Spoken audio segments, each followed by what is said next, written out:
Charlie Kirk dismantles anti-American woke ideology for 8 minutes straight. I'm Vince with Resist the Mainstream. If you enjoy our content, be sure to hit that like button and subscribe so we can keep bringing you videos like this. And that said, let's get into today's reaction clip. Economic and social equality. I don't know really what that means, but maybe you could tell me. Interesting. Yeah, it means that like all people kind of get the same opportunities. Like Cuba, like Venezuela, No, not like Cuba or Venezuela. or like North Korea, No, not like. or like how the Soviet Union did it, right? No, I'd like you to stop like interrupting me. I think that all those examples of like capitalist systems are ones that aren't. The Soviet Union was not a capitalist system. Yes, I know. And Venezuela is not a socialist system. Sure it is. They nationalized their oil and gas reserves. They have nationalized healthcare, nationalized schooling. The government owns the means of production. How is it not a socialist country?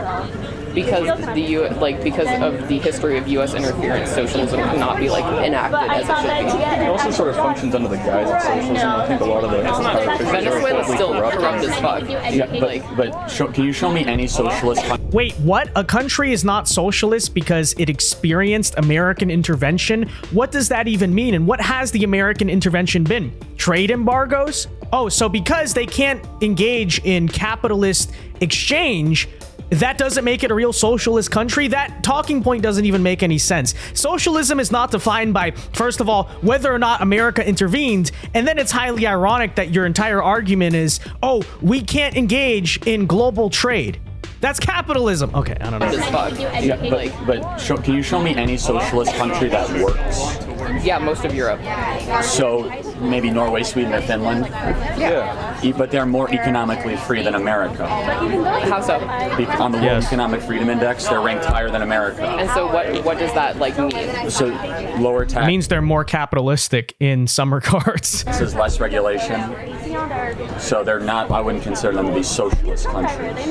they provide healthcare for all their citizens. So does Cuba. How does that work? I'm sure. Well, because they're like Norway, Sweden, Finland also has a homogenous population. Oh, I want to know about this. yeah, Why do so- you think? Why is that sort of thing Yeah. promoted? Because it's 6 that to 7 you need million people. They don't need a homogenized society. you don't need it. But what is? I don't Yeah, even know can the you They have rationale. low rates of immigration. Can you explain to me why? And so like, they have less people coming in their country every year that need Medicaid equivalent type social programs. Can you explain to me why They have the having strictest immigration policies in Europe, in Norway, Sweden, Finland, and they don't pay for a national military. 70 to 80% tax rates for the highest earners, of which I oppose completely. Sweden has full school choice, which I'm sure you support, right? I don't. Oh, okay, but Sweden has full school choice. I mean, Sweden's also ranked higher on if the all world. schools are funded equally, then yeah, I would support school choice. But the fact is that schools in like richer areas have better funding and thus give people better education, as opposed to poorer areas, and thus poor people who can't afford to like choose that rich school, who can't commute, who can't like afford the tuition, are not going to be able to get that level of education. So why is it that we've spent more on education in the last 60 years federally, but our test scores have gotten worse? Why do you think that is? Because testing is not a measure of. How about graduation rates? Right. I mean, any metric you use, our schools have gotten worse over the last 50 So years. funding the Where test have is they going to got? fix that? I'm sorry? Where have they gotten? Baltimore. There are 7 schools in inner city Baltimore where they can't find one kid in 8th grade. Oh, And that county has some of the most funding towards education in the country. The problem is not funding. Let's just put it that way. The problem is not school funding. wait, so do you think America's more racist today than it was in the 1960s? In some levels, yeah. Really? You think America's more racist today than it was in the 1960s? I think. Still more racist than it should be. I mean, yeah, I want to say like, I think like net racism has I mean, Do you want it to be more racist? Yeah, 'Cause that's because, what like- it seems No, it's not. Actually, I think we're significantly less racist, so you can't blame racism for why these communities are not doing well. Really? Could you No, not significantly blame, like, less. Could you not blame, What for is your example, race metric?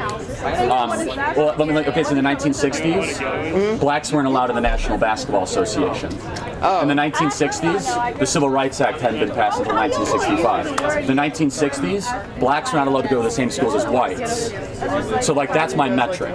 So we passed the Civil Rights Act in I think those are 1965. kind of anecdotal. yeah, Oh, how about this? We had a black president elected twice in 2008 and 2012. Oh man, so It's anecdotal. The Civil Rights Act is anecdotal. I mean, that has pretty significant impacts on, I don't know, the way society is structured. What does that even mean? It's anecdotal. Your response, I'm gonna guess, watch, is gonna be, way more anecdotal than that. Okay, let's take a listen. Since a black president was elected, we fixed racism, we right? quintupled. No, we haven't finished racism. We're significantly less racist. So the talking point of the far left is that the inequities that the black community and minority communities are experiencing is because of systemic racism. In order for that argument to be true, America would have had the same sort of amount of racism in the last 60 years or gotten more racist. Any sort of logical analysis of history would show we're significantly less racist today than they were in the 1960s. So then what is it?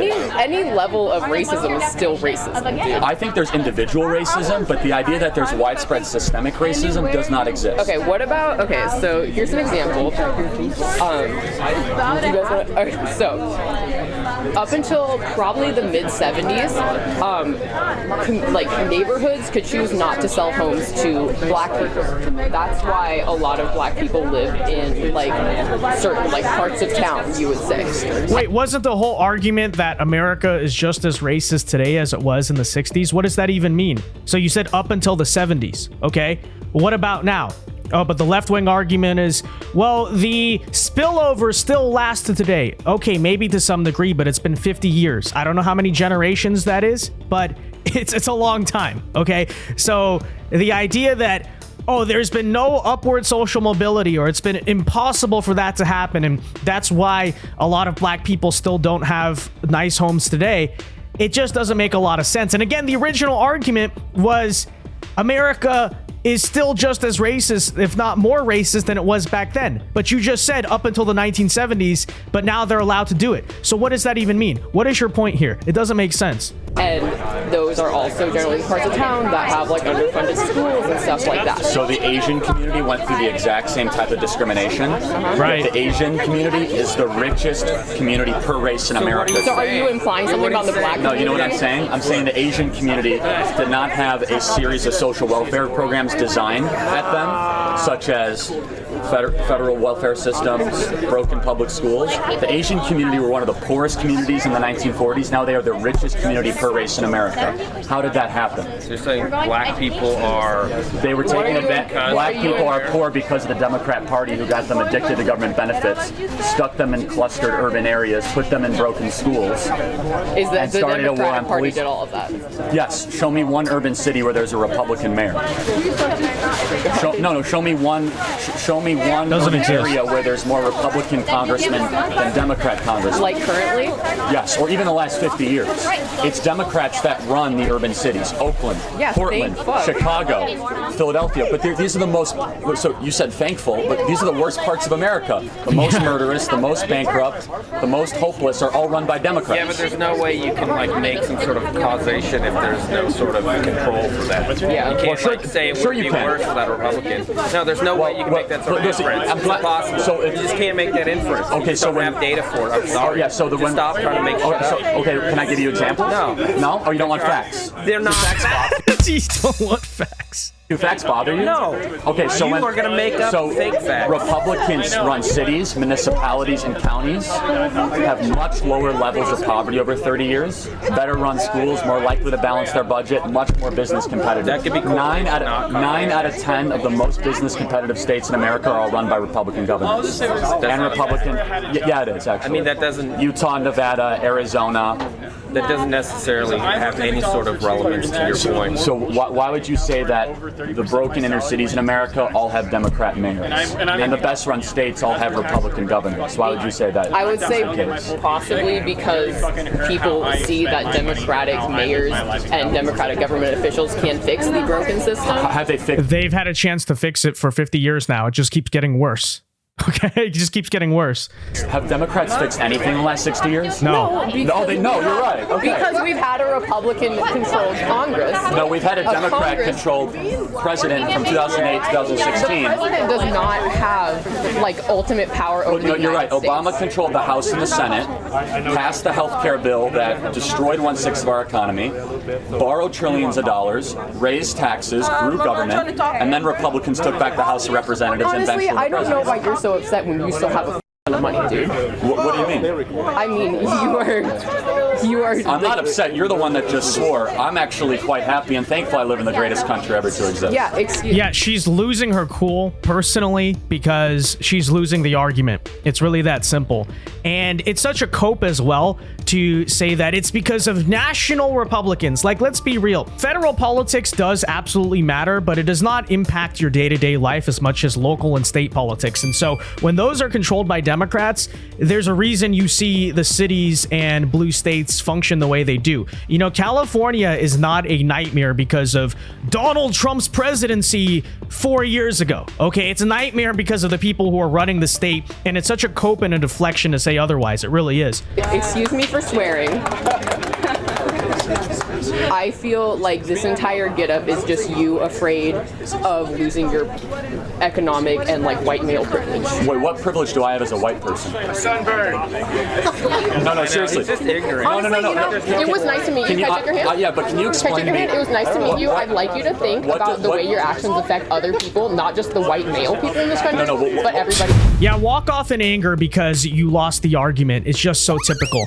And that's just the reality of the situation. You know, Democrats, you see this in the 2024 election as well. They really can't defend their record. They can't defend the ideas. The leadership, obviously, of Biden as well. And that's why they feel the need to resort to just, you're wrong, male privilege, something, I'm walking off, I'm storming off.